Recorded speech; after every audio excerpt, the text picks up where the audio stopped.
Hello mga lumad! Welcome po sa ating Moto episode ngayon. Today we will be installing a handlebar riser by Motowolf sa ating ADV. So, ang kagandahan nito is better handling. So, para tataas yung handlebar natin at better po siya sa long rides. Hindi siya nakakangalay. Saka noon nakaganon ako. Nalagay ko to is mas straighten na yung back ko, so walang ngalay din sa kamay. So I will show you what's inside the box. So ito po siya. So pinili ko pong kulay is colored gray. So this is what's inside the box. So ganito siya. Nakalagay siya, dalawang position yung pwedeng nakaganito, pwede rin nakaganyan lang. So depende na lang kung saan ka convenient. So I think mas better pag ganyan lang sa akin. So mga kailangan natin is syempre kailangan mo ng towel para lagay dito para di magasgasan pag tanggal natin ito. Lagay lang natin dito forward at kutsilyo or any matulis na bagay pangtanggal sa cover ng Allen bolt dito sa ating handlebar, pamunas, saka grasa. For me, I will just put grasa na lang para maganda yung lubrication niya. Saka may kasama na siyang 4 bolts, Allen bolt, saka itong gagamitin natin para makabit natin. Okay, so I'll show you steps by steps. First step po is tanggalin muna natin tong parang bolt cap nya. So yun po. Yan. Or any matulis na bagay will do. Ito, apat siya, parang clip lang naman to eh. As you can see. Ayan. Ang pangit na nabasa siguro to ng kasi salt water.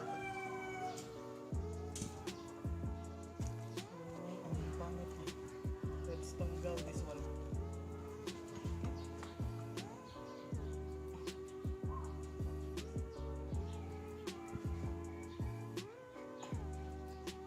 Ang tigas.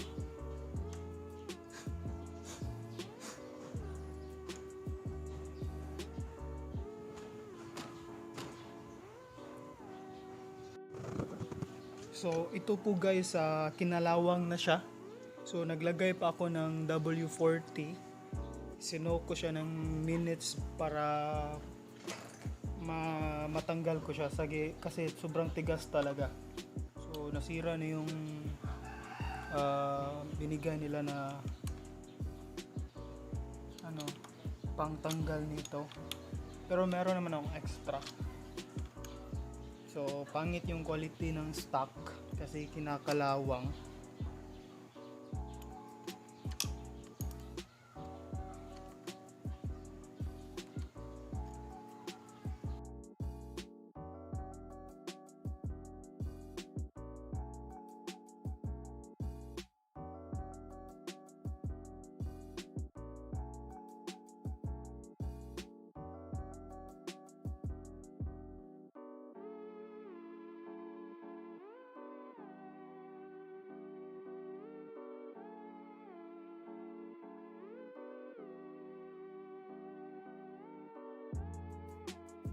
Iba.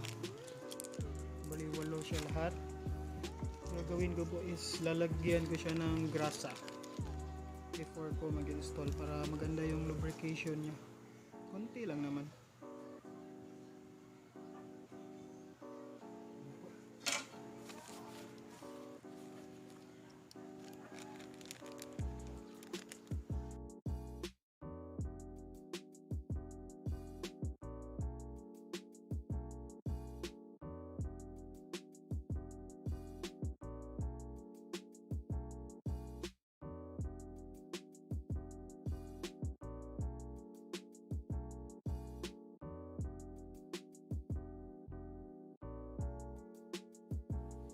So ibalik na po natin yung handlebar Meron naman siyang mga indicators if nakagitna na siya.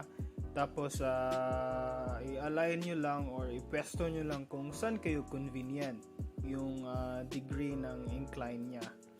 So sakyan nyo, tapos i-feel nyo yung grip at yung how it handles para mapili nyo kung saan kayo convenient.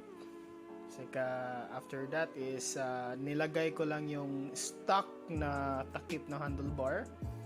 Mas gusto ko siyang tignan. So parang stock lang din. At ibalik yung cover niya. And tinest ko na rin siya. So I'm happy with the result kasi mas straight na yung back ko. Mas maganda na yung handling niya.